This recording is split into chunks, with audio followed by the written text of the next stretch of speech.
You're listening to Winnipeg's Classic 107. My name is Simon Rusnak. This week, spring is in the air, musically at least, with the start of the Manitoba Chamber Orchestra Spring Festival. Jump Cuts, a montage of new music, is a celebration of mostly Canadian new music, featuring renowned composers Randolph Peters, Julian Grant, Gabriel Darmou, and Larry Strawn. The program also features a new interpretation of old music, Renaissance music, arranged by MCO oboist and keenly talented arranger Caitlin Broms-Jacobs, who has joined me now. Welcome back to Classic 107, Caitlin. Thank you, Simon. You sort of teased this arrangement when we last had you on air, and I'm so excited to hear more about it now. Another MCO commission. This is a sort of follow-up on the success of your arrangement of Bach's Goldberg variations, right?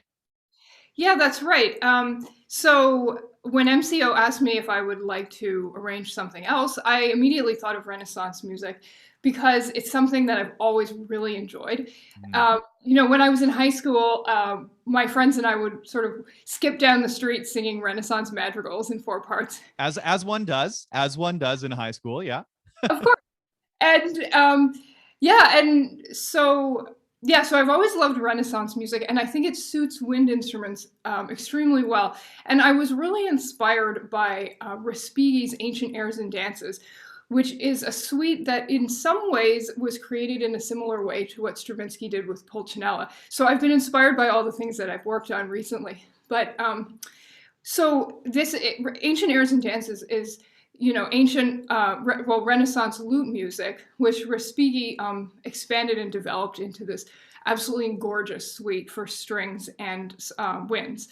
And I originally thought perhaps of arranging that piece, but I thought, why don't I go back to the source and do what Respighi did and sort of what Stravinsky did and create my own suite. And this is something I've never done before. So it was embarking on a totally new challenge, but I thought, okay, this is something that I think would create a suite that would be more suited to an ensemble of only 3 people and to our instruments. And I was also inspired by the Goldberg variations in the sense that the Goldberg variations has this incredible dramatic arc. And even though it's very short movements, that with all these different characters, they create a totality of a journey, this whole piece that's completely different from just separate little things. So I really, really tried to incorporate that idea into my suite and create, again, a dramatic arch. Well, you know what? There's a lot to unpack there. There's a lot of inspiration that went into this piece of music. So I guess let's go right back to it. You said you wanted to do something not unlike that of Ottorino Respighi and Igor Stravinsky, which was taking an older piece of music and then making it into your own suite. So tell us a little bit about the original. Would this too have been lute music, and who was the composer? Great question. Well, there's all different composers, and some of it was lute music, definitely. In fact, I would say the majority of it. But I've also used some Palestrina.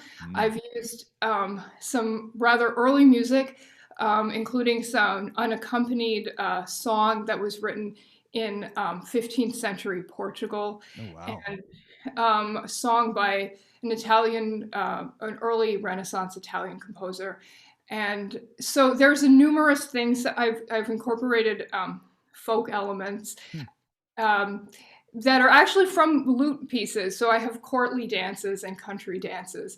And so there's a lot of different material going on. One of the things that I was also wondering about, and I mean, you talked about this when we last had you on, is that there's sort of 2 different ways that arrangements can go. It can reduce the number of instruments, like you did in Stravinsky's Pulcinella that was heard at the MCO's season opening concert back in September, or it can expand on the original scoring, as you did, taking the keyboard work of Bach and then setting it for 3 winds. I mean, you sort of just broke it down for us in terms of the original music itself, but this sounds more like the expanding type of arrangement. Is that correct? Absolutely, definitely. I've added a lot of colors and textures to the originals, which are for the most part quite simple. They're absolutely beautiful, and they're also extremely simple. So just like Stravinsky added his Stravinskyisms, I've stayed much closer to the Renaissance style. So this piece is unmistakably Renaissance music, whereas, you know, Pulcinella is, well, something quite unique. But yeah, like I've added quite a lot.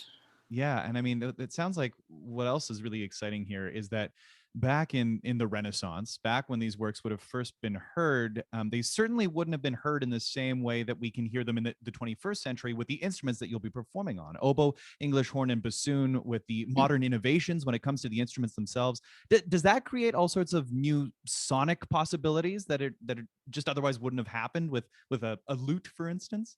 Absolutely. And that's one of the most amazing things about the process of rehearsing and creating this music with like the three of us is that, you know, one thing that I think about is, you know, when we play a piece by Mozart, the whole orchestra comes to the rehearsal with an understanding of how to play that music, a style that's appropriate and correct for Mozart. Most of those details we never have to talk about. We just play it. And this is something quite unique in the sense that it's neither a straight up transcription of Renaissance music, but it's not really, and it's not any defined style in the sense that, well, Pulcinella is a great example. You know, you certainly wouldn't play it in a sort of Tafelmusik or text kind of way because it's got Stravinsky in it. But you also would not play it like Rite of Spring. That doesn't Yeah. make any sense either. It's its own unique thing.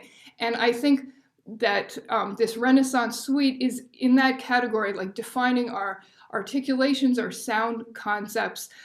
Everything about it is kind of new, and it's really, really interesting to go through that together. Yeah. Will you be collaborating with the same players, Alan Harrington and Tracy Wright, for this performance? Yeah, that's right. That's right. And we work together a lot, so it's just so much fun and to work with them and to come up with these ideas of interpretation together. I mean, I've put a lot of ideas down to begin with, but it's definitely collaboration. You know, one of the things you first talked about was how much you've always enjoyed Renaissance music, and one thing that keeps coming up, you keep talking about how fun this music is, and people might be thinking, hold on, Renaissance music? I mean, this is old stuff, but so much of Renaissance music comes down to dances, doesn't it? It's this entertainment factor that really would have been the entertainment back in the day, right? So you put that into the music that you're going to be performing, right? Absolutely. So, you know, after the initial prologue, which is actually a transcription from a Oh, harp beautiful. version, which I think you'll hear, it's quite was quite a challenge to transcribe the concept of a harp into three Hmm. double reed instruments. So the second movement is more of a very like Renaissance sounding movement. I mean, it just brings to mind all the things that we think of with Renaissance music. And then after that, I have a couple of more unusual things, and then a set of court dances. So that's a pavana and galliard, and which ends in this kind of wild, sort of Spanish-sounding thing. I wrote it as con bravura with a lot of flourish.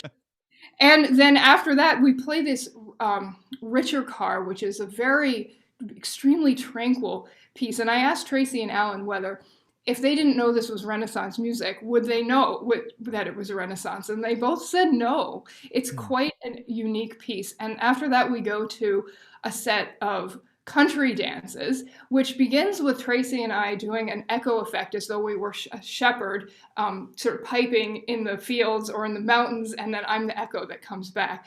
And then we go on to playing essentially a kind of a bagpipe instrument, a shepherd instrument, where Alan and I are the drone and Tracy is the chanter, which goes to sort of more, we spiral more and more out of control as though we were in some wild country wedding. And finally ending with a tarantella where, you know, we just dance ourselves, you know, into oblivion. So that's, you know, we have this two different kinds of dances, the courtly dances and the country dances, but they're all real pieces, real Renaissance pieces. And then after that, it's followed by Palestrina, which, you know, Palestrina saves us from our hangover. And then finally the finale, which is just this return to D major, very, very up and sincere and pure kind of piece. And I almost think some of the motifs the sound like church bells. So it's a total journey, kind of. Yeah, it really sounds like it. And like you say, taking that inspiration from the Goldberg variations and having that arc, this story that is going to be told on the stage. And then the other thing that sort of, I guess, I want to end on is this idea that, yes, this is old music interpreted in new fashion. But as you were, explaining with the Ritchikar, there's a timelessness to Renaissance music, to old music, which I think pairs so nicely with all of these new works that we're going to be hearing on the program as well, right? Absolutely. And for me, one of my absolute favorite things about being a musician, whether it's an arranger or a performer, is that amazing element of discovery. So here we are I was discovering music that I didn't know before, and it's still meaningful and effective 500 years later. I think that's absolutely incredible. And the whole rest of this program is going to be, a whole process of discovery for us, for the audience. I think that's so exciting, and I think like that's my favorite thing about concerts with new music is that Yeah. element of discovery. And I think like the audience wouldn't be there if they weren't also kind of explorers just like us. So I think the vibe at these things can be really electric. I'm really looking forward to it. Absolutely. And people can discover this music in person at Westminster United Church or online, as both options are available. Caitlin, thanks so much for chatting with me today. Thanks so much for having me. It's a pleasure. And if you're looking for more details on Jump Cuts, a montage of new music and some real old music interpreted in a new way, visit classic107.com or themco.ca.